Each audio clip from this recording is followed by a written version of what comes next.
Hola, hoy tenemos el gusto de contar con la participación de Marta Canfield, poeta, investigadora, ensayista, académica, eh, en el homenaje a nuestro querido y recordado Álvaro Mutis por su centenario. Los dejo con Marta Canfield. El 25 de agosto celebramos los 100 años de Álvaro Mutis y dado que tuve una relación de no solamente de estudio, porque eh, fue un escritor que admiré, estudié, traduje, sino también de profunda y afectuosísima amistad. Entonces quiero empezar contando cómo lo conocí.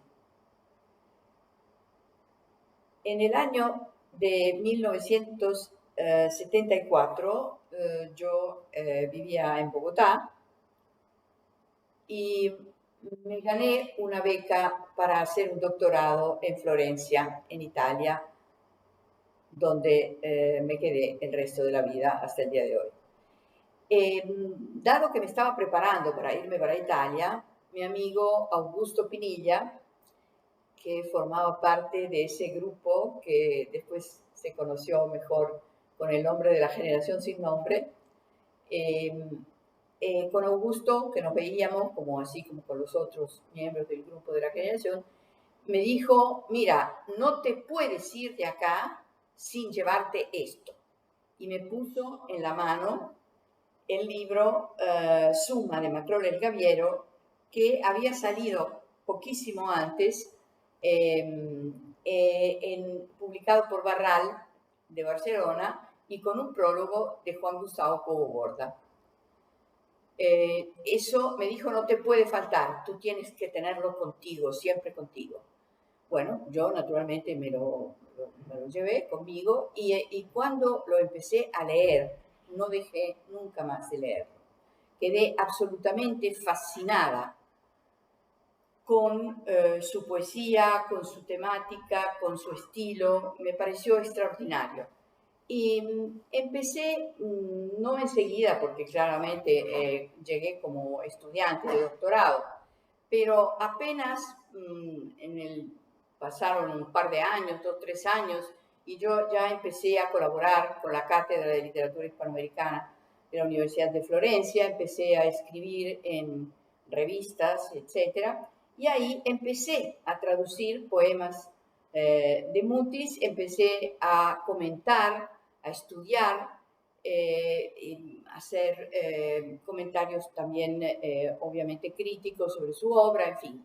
Y algunas de estas cosas las mandé a Santiago Mutis, con quien yo tenía una relación amistosa en Bogotá y teníamos una relación también de una correspondencia. Eh, entonces Santiago quedó muy, muy satisfecho, muy contento, le pareció muy bueno lo que yo había escrito sobre su padre y entonces lo que hizo fue mandárselo por correo a Álvaro, que obviamente ya estaba en México. En esa época él ya vivía en México. Y así empezó mi correspondencia con Álvaro Mutis. Empezó un epistolario que no terminó nunca en realidad, pero después también él me escribió porque le había gustado lo que yo había escrito sobre él, y también las traducciones. Y luego, cuando por un periodo, sí, algunos pocos años, fue una relación epistolar, pero cuando lo invitaron para un homenaje que le hacían en Viena, a través de la Embajada Colombiana de Viena y otras instituciones, le hicieron un homenaje y él propuso que me invitaran también a mí. Era, creo, el 80, 81, una cosa así. Y entonces ahí fue donde nos vimos por primera vez, nos conocimos y ahí empezó realmente una extraordinaria amistad, como digo, con él, con Carmen Miracle, su esposa, y con mi esposo, con David Antoniucci. Ellos empezaron todas las veces que viajaban a Europa, que pasaban por Italia, venían a Florencia, y muchas veces nosotros los invitamos también a viajar, a hacer pequeñas excursiones en distintos lugares, sobre todo de la Toscana. Bueno, pero aparte de eso, creo que la cosa importante que quisiera subrayar es cómo, estudiando la obra de Álvaro Mutis, me pareció muy importante establecer su situación cronológica literaria en Colombia. Tenía que ver con Piedra y Cielo, no, decididamente no. Tenía que ver con mito, como muchos aseguraron. Bien, él siempre dijo que no. En realidad, desde el punto de vista cronológico, seguramente sí. Él era coetáneo de Jorge Gaitán Durán, ¿verdad? El fundador de la revista Mito, el gran poeta Jorge Gaitán Durán, que había nacido exactamente un año después que Álvaro, en 1924. Pero, como digo, entonces eran muy amigos y se veían, etc. Pero, ¿qué pasa con la revista Mito? La revista Mito empiezan las primeras conversaciones, primeros proyectos para publicarla en 1952. Pero la revista sale el primer número en 1955. Y en 1956 Álvaro tiene que dejar Colombia porque una de las cosas trágicas que le tocó vivir, ¿verdad? Fue acusado por la compañía ESO con la que trabajaba de malversación de fondos, cosa que después fue declarado que no había absolutamente motivo para hacerle la causa y fue declarado inocente y se cerró, pero se la hicieron pagar larga. Se tuvo que ir de Colombia, y se estableció entonces en México. Entonces decía Álvaro, no tiene sentido que me pongan con la revista Mito, con el grupo Mito, porque en realidad yo me fui de Colombia, en realidad publiqué poco y nada, en realidad lo que él publicó fue precisamente unos poemas cuando ya estaba en México, lo hicieron a propósito para poder ayudarlo con esta causa que le habían iniciado. Pero la cosa, más allá de que lo incluyamos o no lo incluyamos en la generación de Mito, en el grupo de Mito, es importante recordar que cómo veía él el grupo y lo que fue la labor de la revista.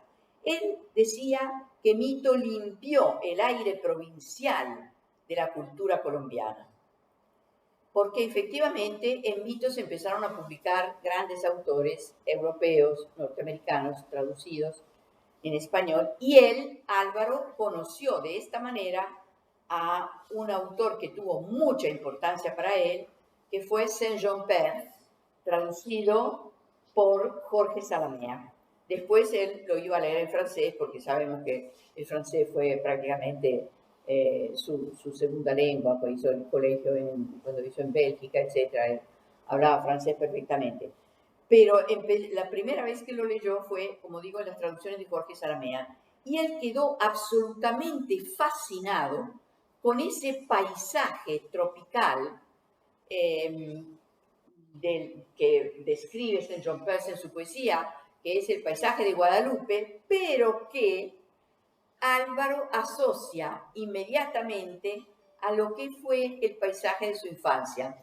Él vivía en Europa con la familia, obviamente, con el padre y más, pero en verano regresaban a Colombia, iban a la finca que tenía su abuelo, la finca de Coello, y allí donde estaban las plantaciones de café de su abuelo, que después pasaron a su madre, y para él ese paisaje fue siempre una forma de paraíso.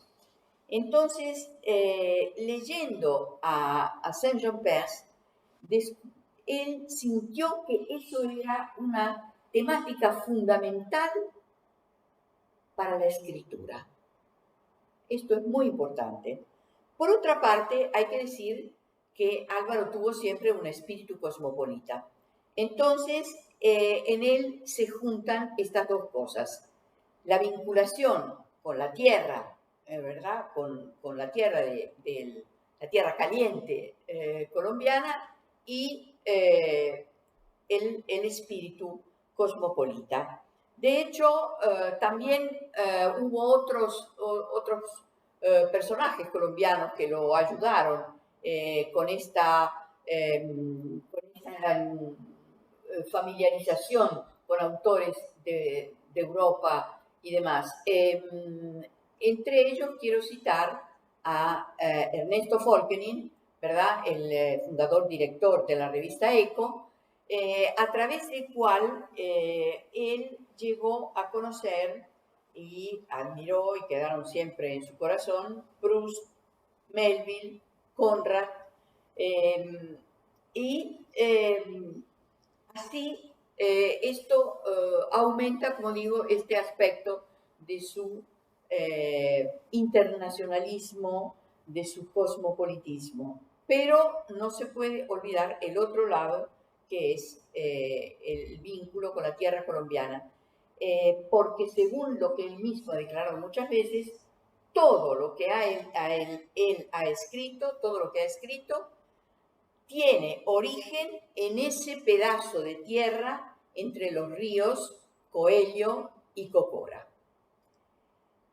Ese pedazo de tierra es representativo de una geografía y de un modo de vida muy colombiano, pero que Álvaro después, con sus viajes, a causa de su trabajo, trabajando para la ESO, ¿no? Él tenía que recorrer Colombia, viajó por Colombia de norte a sur y de este a oeste, la recorrió absolutamente toda, y entonces va a descubrir que ese pedazo, que para él era típico de esa zona de Coello, en cambio no, era para él, resulta que después es típico de tantos otros lugares colombianos. Entonces se vuelve así el más cosmopolita, digamos, de los escritores colombianos, resulta ser también el más intensamente y esencialmente colombiano. Quisiera agregar que esto parece una paradoja, pero no lo es. Lo podríamos decir de otros grandes autores. Lo podríamos decir de Borges y su vinculación con la Argentina. Lo podríamos decir de Octavio Paz y su vinculación con México. Bueno, pero quiero agregar además otra cosa, y es que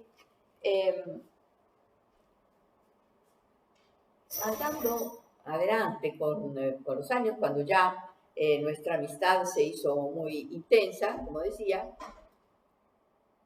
y gracias a esos viajes repetidos que hacía a Florencia, donde, como digo, venía siempre, obviamente, con Carmen, una vez vino también con Santiago, estuvieron mucho tiempo en Florencia y nos veíamos todos los días, obviamente, pero, digo, en determinado momento él descubrió el paisaje de la Toscana.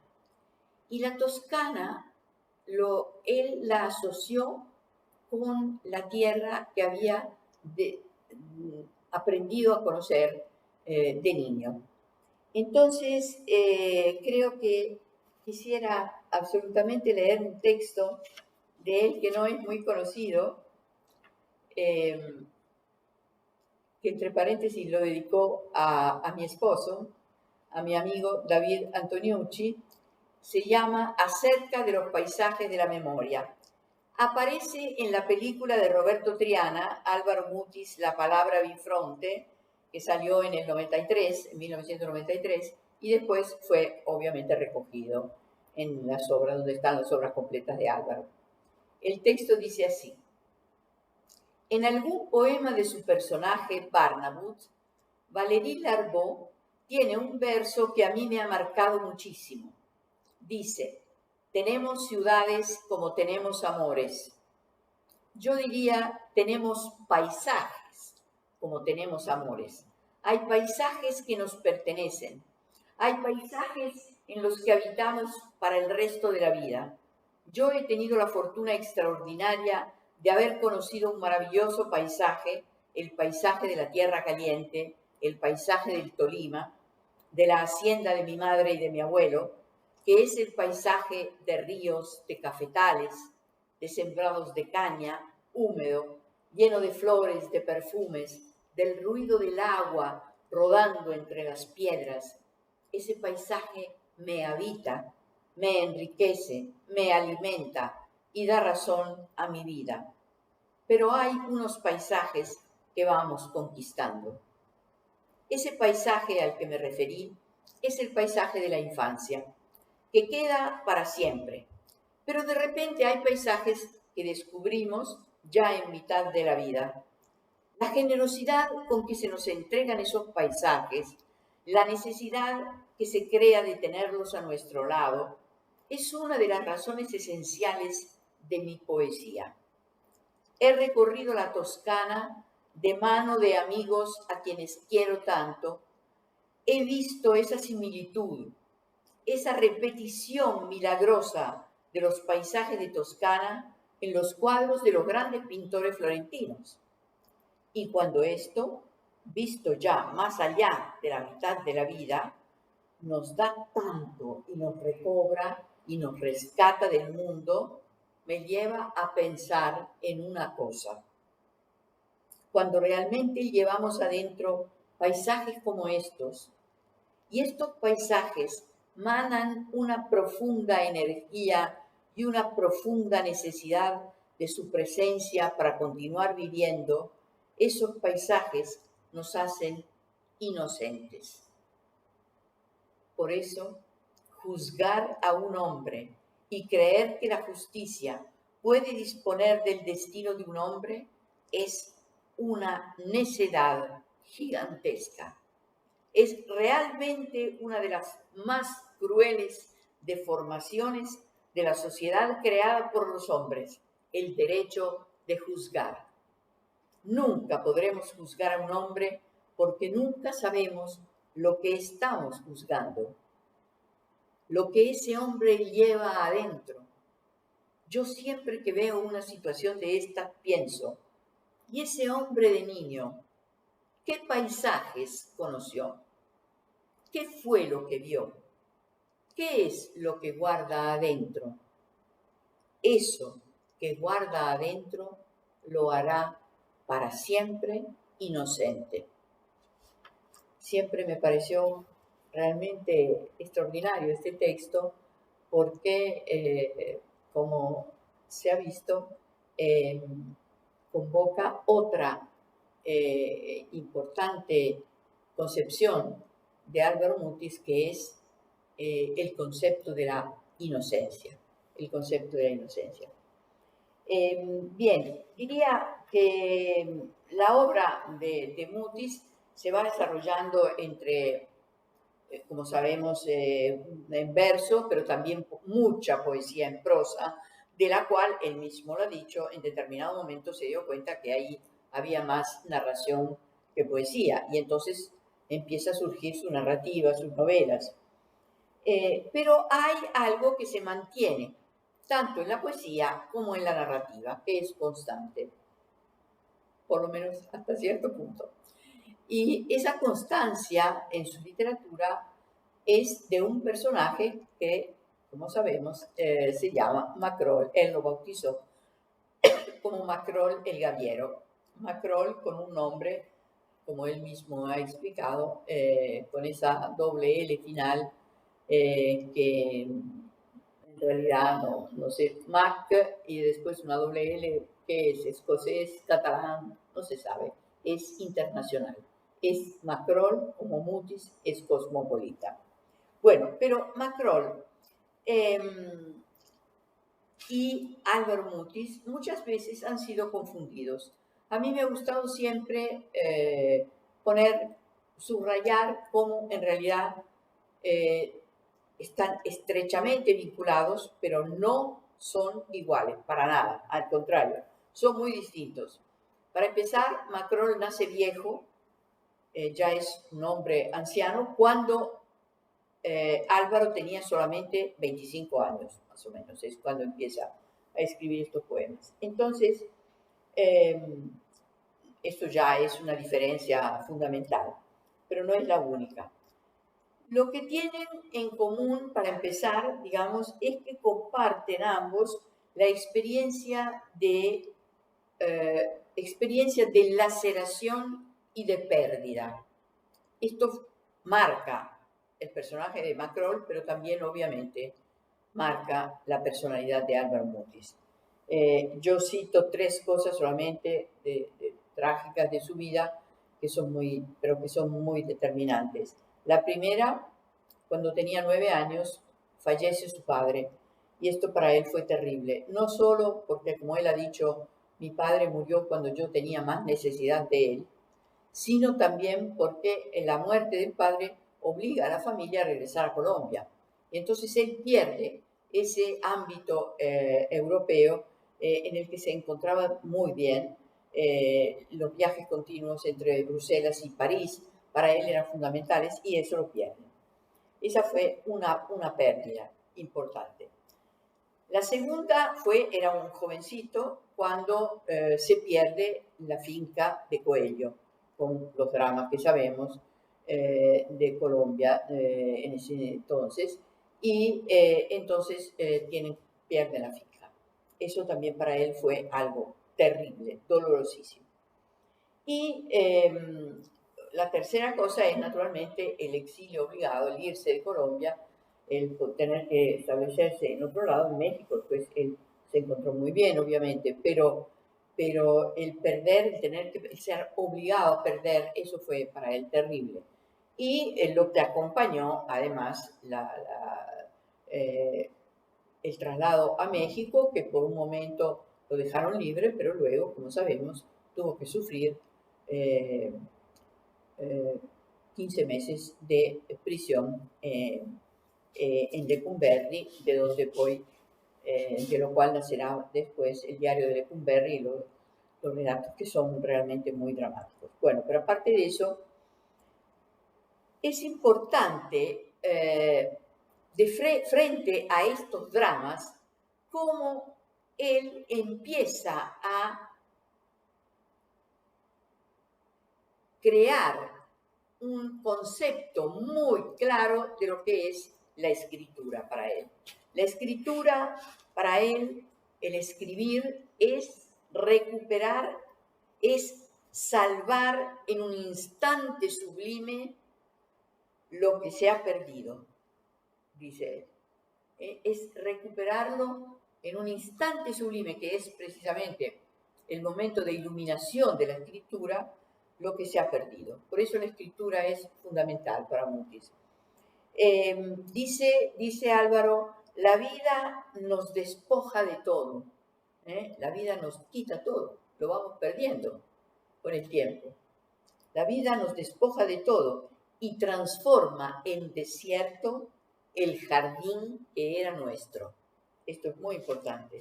Pero, y esto sigo citando, cito otro poema de él dice, la vida transforma nuestro jardín en desierto, pero, dice, atravesar el desierto cantando es el destino de los mejores, de los puros en el sueño y en la vigilia.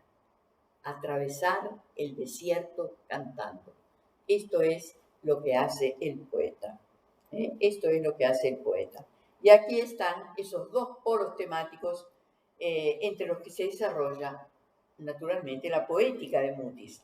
La constatación de la degradación, de la pérdida, del dolor, y por otro lado, pero que se unen, la afirmación de la voluntad creativa. La afirmación de la voluntad creativa. La experiencia de pérdida y degradación lo une estrechamente a Macrol. Pero Macrol tiene experiencias límites terribles, como incluso el homicidio, que Mutis obviamente no tiene. Pero no es solamente eso. Hay, para mí, creo muy sintéticamente, para no demorarme demasiado, pero sintéticamente quiero decir, para mí hay un texto fundamental en la obra de Mutis, en la relación con Macrol, que es el cañón de Aracuriare. El cañón de Aracuriare.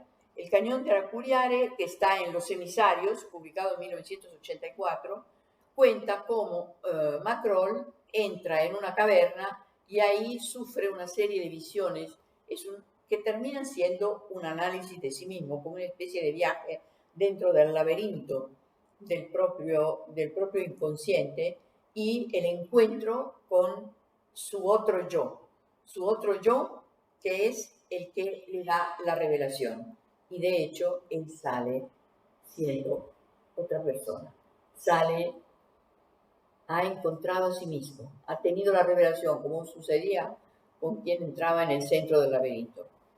Esta experiencia de Macrol es muy importante porque en este momento, en el momento en que Macrol definitivamente alcanza este punto de sabiduría y serenidad,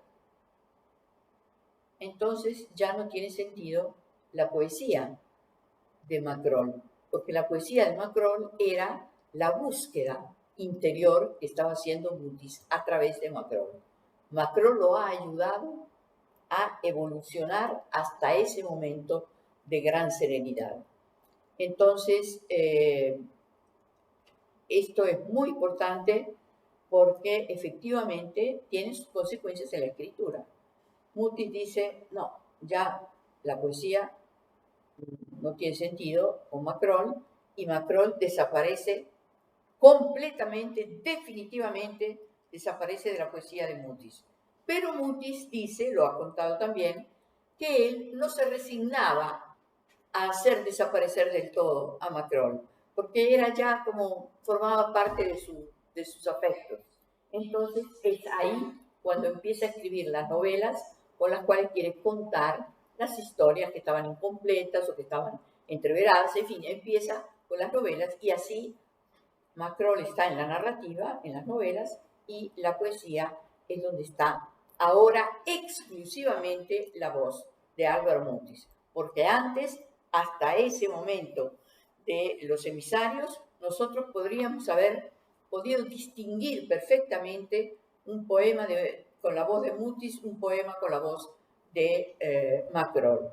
No tengo tiempo, me hubiera gustado leer un poema con la voz de Mutis y un poema con la voz de Macrol, pero creo que no puedo abusar de mi tiempo.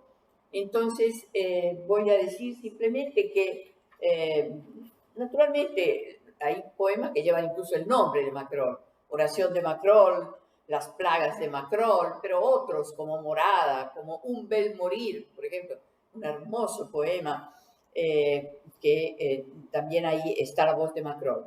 Pero hay otros donde está solo la voz de Mutis. Y en la voz de Mutis, esto no puedo dejar de decirlo, lo que aparece es esa maravillosa serenidad obtenida, sabiduría y serenidad también porque pasa a través de una profunda fe religiosa en la que él ve la gracia de la providencia. Y me gustaría, si tengo 2 minutos, leer un poema con la voz de Mutis, donde aparece precisamente este reconocimiento de la serenidad y este agradecimiento a Santiago de Compostela, donde él está, donde ha ido y donde naturalmente recuerda también a su hijo Santiago, que tiene el mismo nombre del santo. Es el nocturno en Compostela. Sobre la piedra constelada vela el apóstol, listo para partir. La mano presta en su bastón de peregrino, espera, sin embargo, por nosotros con paciencia de siglos. Bajo la noche estrellada de Galicia, vela el apóstol, con la esperanza sin sosiego de los santos, que han caminado todos los senderos, con la esperanza intacta de los que, andando el mundo, han aprendido a detener a los hombres en su huida, en la necia rutina de su huida, y los han despertado con esas palabras simples con las que se hace presente la verdad. En la plaza del Obradoiro, pasada la medianoche, termina nuestro viaje y ante las puertas de la catedral saludo al apóstol. Aquí estoy, le digo, por fin. Tú que llevas el nombre de mi Padre, tú que has dado tu nombre a mi Hijo, aquí estoy, Boanerges, solo para decirte que he vivido en espera de este instante y que todo está ya en orden.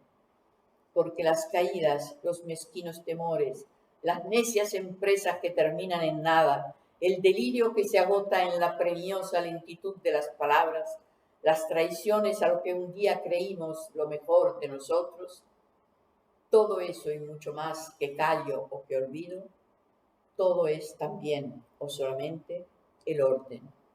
Porque todo ha sucedido, Jacobo visionario, bajo la absorta mirada de tus ojos de andariego enseñante de la más alta locura.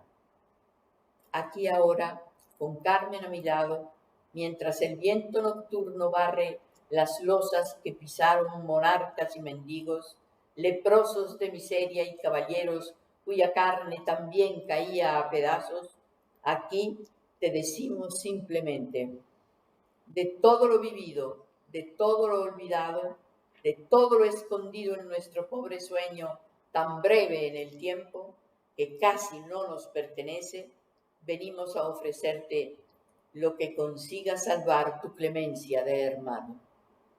Jaime, Jacobo, Iago, tú, hijo del trueno, vemos que ya nos has oído, porque esta piedra constelada y esta noche por la que corren las nubes, como ejércitos que reúnen sus banderas, nos están diciendo con voz que solo puede ser la tuya.